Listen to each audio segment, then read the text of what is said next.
Hello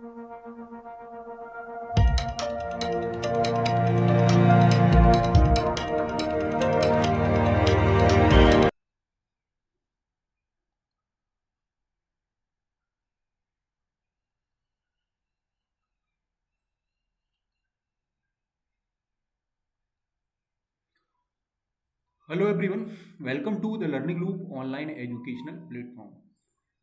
dear student, हम एक series हमने स्टार्ट करी थी। इस सीरीज में हमने क्या किया था, आईटी क्लास 10th के प्रीवियस 4 सालों के, है ना, या पिछले 4 सालों के हम लोग क्या कर रहे थे, पेपर सॉल्व कर रहे थे। ठीक है, तो इसमें मैं आपको पहले सारी जानकारी दे दूं, जो लोग फर्स्ट टाइम इस वीडियो को देख रहे होंगे। ठीक है, तो हमने क्या किया था, सबसे पहले 2025 का, ठीक है, क्या किया था, पेपर सॉल्व किया था, जिसमें मैंने ऑब्जेक्टिव क्वेश्चंस आपको करवाए थे, फिर मैंने 3 नंबर वाले क्वेश्चन करवाए थे, उसके बाद मैंने 5 नंबर वाले क्वेश्चन करवाए थे, और फिर मैंने 7 नंबर वाले क्वेश्चन करवाए थे। तो 2025 का जो पेपर था वो इस तरीके से हमने पूरा कंप्लीट कर लिया था। ठीक है, इसके बाद मैंने क्या किया था, आपको 3 मार्क्स वाले क्वेश्चन के ऊपर सीरीज दी थी, जिसमें मैंने क्लासेस दी थी। तो आपको इसमें 3 नंबर वाले, सबसे पहले मैंने क्या किया था, 2024 कवर किया था, ठीक है, फिर 23 कवर किया था, और फिर 22 कवर किया था। ये आपको सारे वीडियोस प्लेलिस्ट में मिल जाएंगे। इसके बाद मैंने क्या किया था, आपको 5 नंबर वाली क्लासेस दी थी। 5 नंबर में हमने भी क्या किया था, सबसे पहले 2024 कवर किया था, फिर हमने 23 कवर किया था, और फिर हमने 22 कवर किया था। ये सारे वीडियोस आपको मिल चुके हैं। ठीक है, अब हम क्या करने वाले हैं, आज की जो हमारी क्लास है ये 7 मार्क्स वाली सीरीज पर बेस्ड होगी। और इसमें आज हम क्या करने वाले हैं, हम 2024 के आए हुए सारे 7 नंबर के क्वेश्चन क्या करने वाले हैं, डिस्कस करने वाले हैं। ठीक है, तो एग्ज़ाम में बहुत ज़्यादा समय नहीं बचा हुआ है ना, 14 फरवरी को आपका एग्ज़ाम है। तो हम लोगों की ये कोशिश रहेगी, हमारी ये कोशिश रहेगी, ठीक है, कि हम 14 फरवरी के पहले जो 10th क्लास के आपके जो पेपर्स हैं, ठीक है,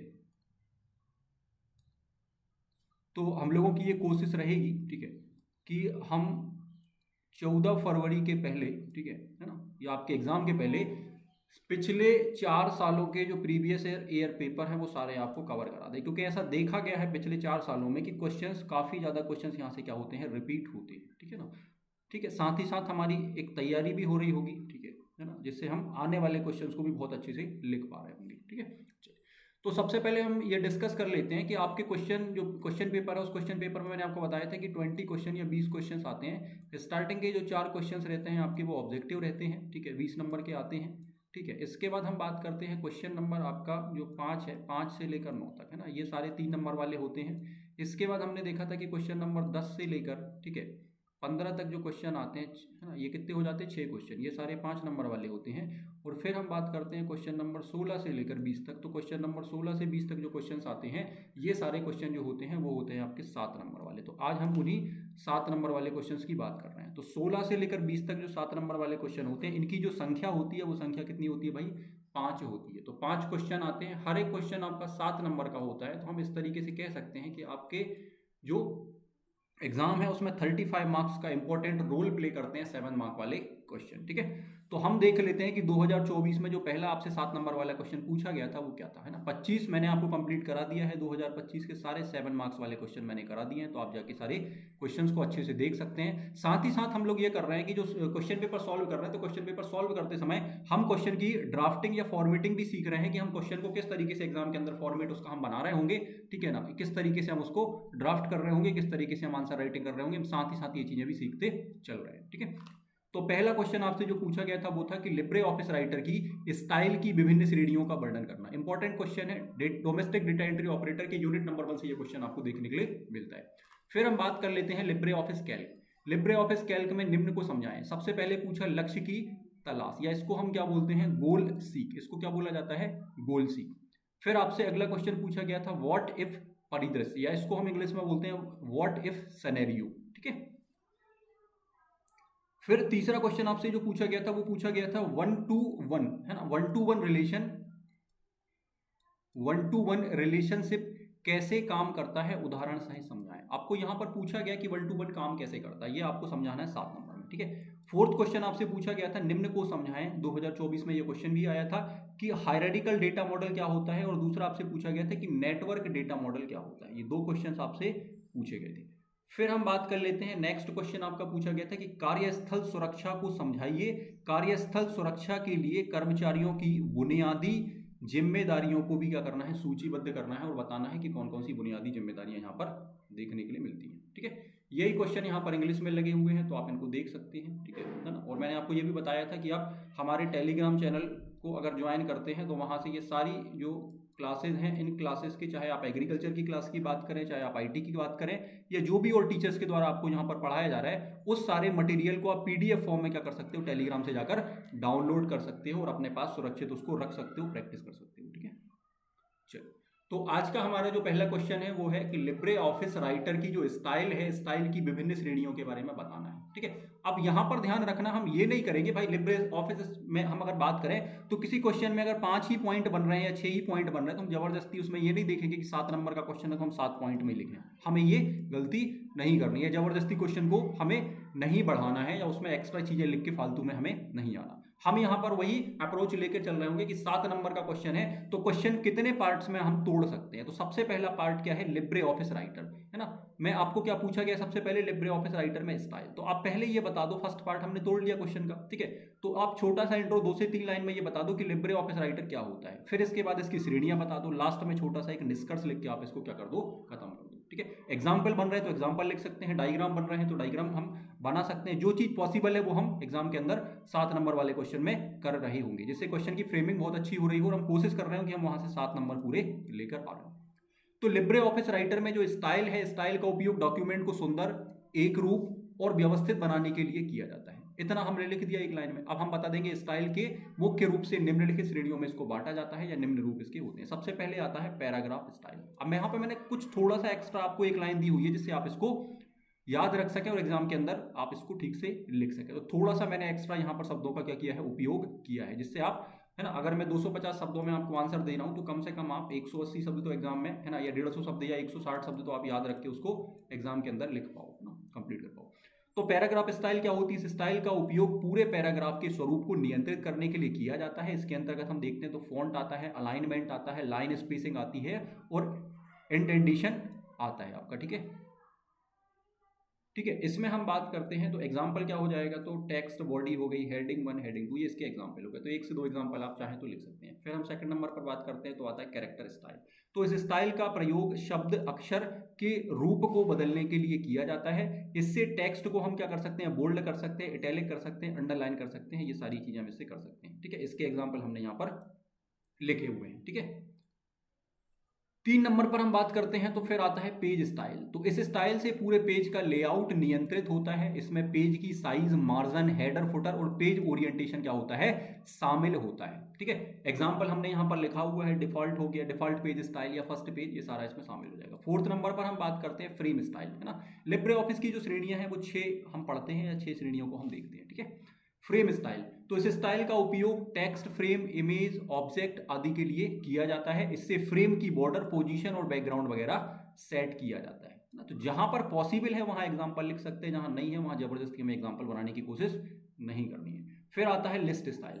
इस स्टाइल का प्रयोग हम करते हैं बुलेट, नंबर या नंबरिंग सूची बनाने के लिए किया जाता है। ठीक है, यह सूची के चिन्ह, नंबर, फॉर्मेट और इंटेंट जो होता है इसको क्या करता है, इंडेंट को नियंत्रित करता है ना। जैसे नंबरिंग हो गया, बुलेट लिस्ट हो गई, इस तरीके की चीजें यहाँ पर देखी जाती हैं। ठीक है, फिर आता है टेबल स्टाइल।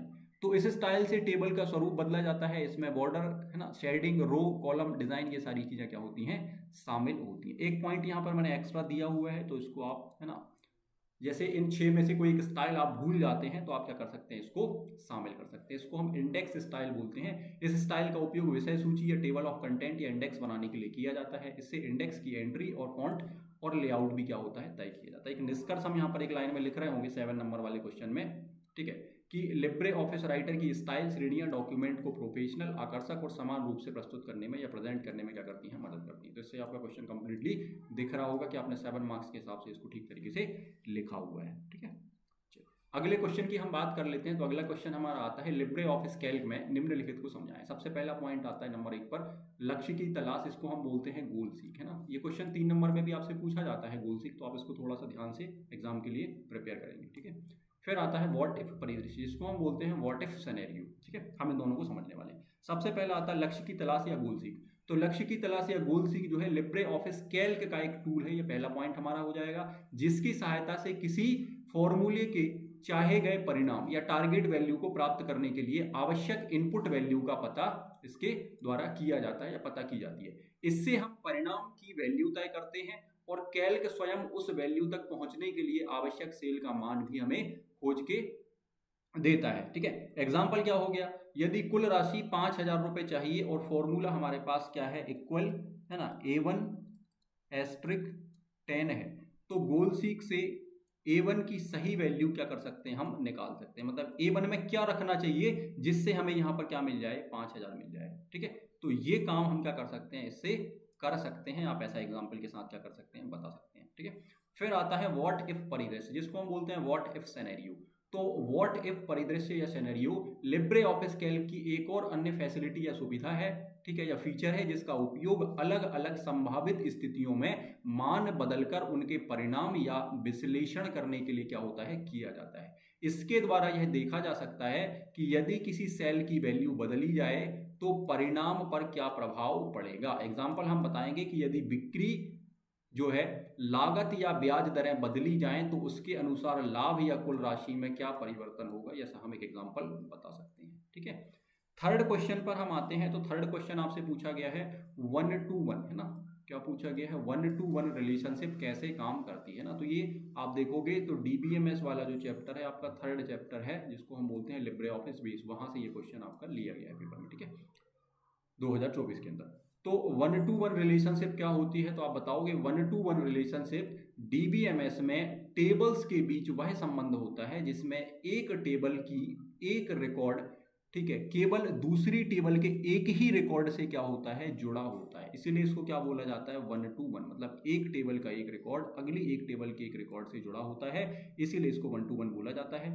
और इसके विपरीत, ठीक है, विपरीत भी यही होता है। ठीक है, अर्थात हम कह सकते हैं एक एक का संबंध, इसीलिए इसको 1-to-1 कहा जाता है। ये हमारा एक इंट्रोडक्शन हो गया, एक परिचय हो गया कि हम 1-to-1 बता रहे हैं। ठीक है, अब अगला हमारा जो इसमें क्वेश्चन निकलेगा वो निकलेगा कि ये रिलेशनशिप काम कैसे करता है। ठीक है, तो हम अगला अपना टॉपिक बना लेंगे कि 1-to-1 रिलेशनशिप काम कैसे करता है। एग्जाम के अंदर भी कोशिश करना है कि हम साइड हेडिंग इस तरीके से बना रहे हो जिससे एग्जामिनर को क्लियर चीजें पता चल रही हो कि भाई आप क्वेश्चन को किस तरीके से फ्रेम कर रहे हो, या किस तरीके से समझा रहे हो, या किस तरीके से बता रहे हो। ठीक है, तो इस रिलेशनशिप में सामान्यतः एक टेबल की प्राइमरी की जो होती है वो दूसरी टेबल की फॉरेन की के रूप में क्या होती है, उपयोग किया जाता है या उपयोग की जाती है। अब इसकी कार्य प्रणाली क्या है, तो पहली टेबल में हर रिकॉर्ड की एक यूनिक पहचान होती है, उस पहचान को ही हम क्या बोलते हैं, प्राइमरी की कहते हैं। ठीक है, सेकंड आप बताओगे दूसरी टेबल में उसी यूनिक वैल्यू को फॉरेन की के रूप में क्या होता है, रखा जाता है।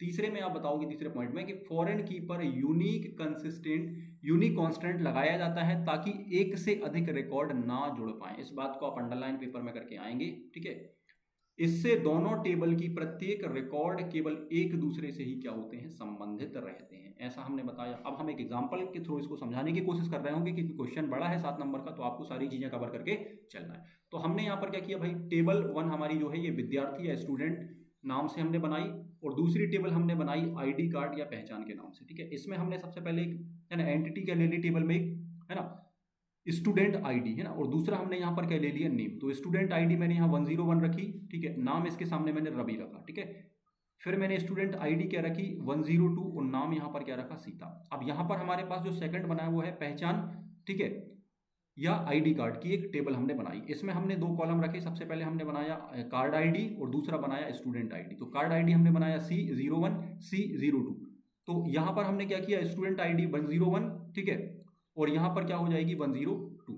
ठीक है, अब ध्यान देना कि यहाँ पर जो स्टूडेंट ID 101 है वो यहाँ भी है आपकी, और स्टूडेंट ID यहाँ 102 है, वो आपको यहाँ भी क्या हो रहा है, देखने मिल रहा है। ठीक है, अब हम इसको क्या कर रहे होंगे, समझा रहे होंगे या एक्सप्लेन कर रहे हो। हमें तो पता है ना, कि 1-to-1 का रिलेशन कैसे काम कर रहा है, पर हमें क्या करना है, इसको डायग्राम के माध्यम से क्या करना है, समझाना भी है। या हम डायग्राम नहीं बना रहे तो हम उसको पॉइंट्स के फॉर्म में लिख के समझा पा रहे हो। तो हम पहला पॉइंट यहाँ पर यह बना लेंगे कि स्टूडेंट ID 101 का केवल एक ही ID कार्ड है, और वो ID कार्ड कौन सा होगा, C01, ये हमने बता दिया। फिर वैसे ही हम कह रहे हैं कि स्टूडेंट ID 102 का केवल एक ही ID कार्ड होगा, वो क्या होगा, C02। ये बात हमें समझ में आ रही है। मतलब 1-to-1 का रिलेशन यहाँ पर क्या हो रहा है, देखने के लिए मिल रहा है। मतलब एक विद्यार्थी के पास एक से अधिक ID कार्ड नहीं हो सकते, और एक ID कार्ड का एक आईडी कार्ड एक ही विद्यार्थी का होता है, ठीक है। यही क्या है, 1 to 1 रिलेशनशिप है, हम इस तरीके से इसको समझा सकते हैं, ठीक है। 1 to 1 रिलेशनशिप के उपयोग अगर आपसे कभी पूछ लिए जाएं, है ना, तो मैंने यहाँ पर एक्स्ट्रा चीजें कुछ आपको दे के रखी हैं, तो आप इसको डाउनलोड करके तैयार कर सकते हैं, ठीक है। डेटा को सुरक्षित और व्यवस्थित रखने में सहायता करता है, अनावश्यक डेटा दोहराव या रिडंडेंसी को कम करता है, संवेदनशील जानकारी को अलग टेबल में रखने के लिए उपयोगी होता है, और डेटाबेस डिजाइन को स्पष्ट और सरल क्या करता है, बनाता है। ऐसा आप इसका महत्व या उपयोग लिख सकते हैं। एक निष्कर्ष हम एक लाइन में लिख रहे होंगे कि 1 to 1 रिलेशनशिप में दोनों टेबल की प्रत्येक रिकॉर्ड केवल एक दूसरे से जुड़ी होती हैं, जिससे डेटा अधिक सुरक्षित, साफ और क्या बनता है, प्रभावी बनता है, ठीक है। ये क्वेश्चन आपका हो गया।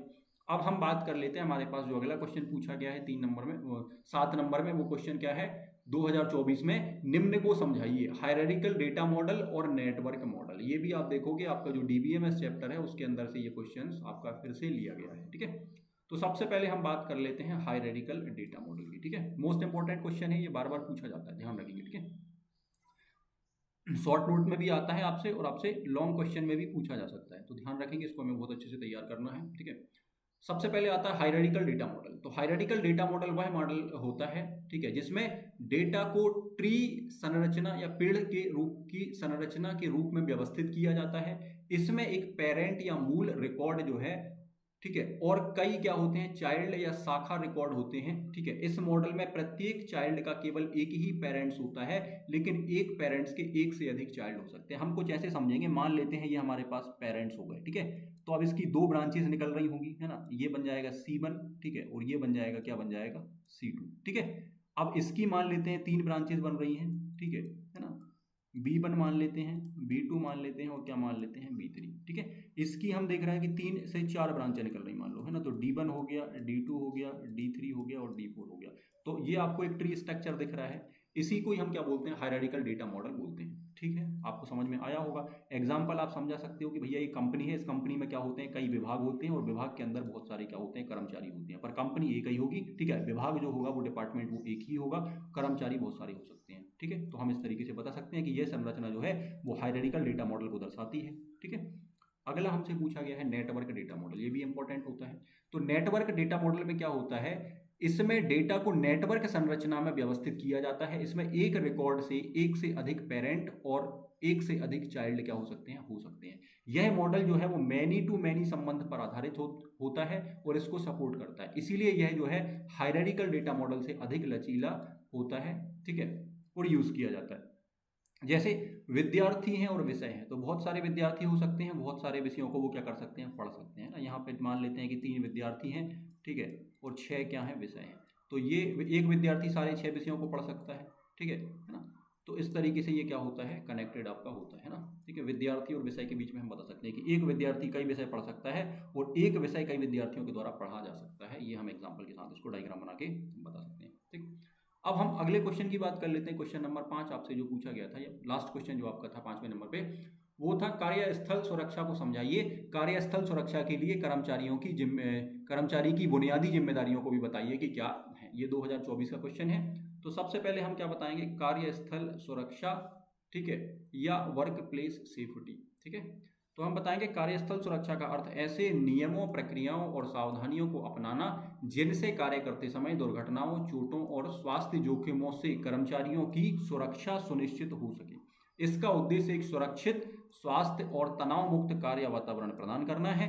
कार्यस्थल सुरक्षा से दुर्घटनाएं कम होती हैं, कार्य क्षमता बढ़ती है और कर्मचारियों का मनोबल भी क्या रहता है, ऊंचा रहता है। ये हमने क्या कर दिया, एक 3 नंबर जैसा फॉर्मेट यहाँ पर बना दिया कि इसका कार्यस्थल का। हमारा पहला पार्ट क्वेश्चन का यही था, हमने बता दिया। अब बताना है कार्यस्थल सुरक्षा के लिए कर्मचारियों की जो जिम्मेदारियां हैं या बुनियादी जिम्मेदारियां हैं वो क्या है। तो आप बताओगे कार्यस्थल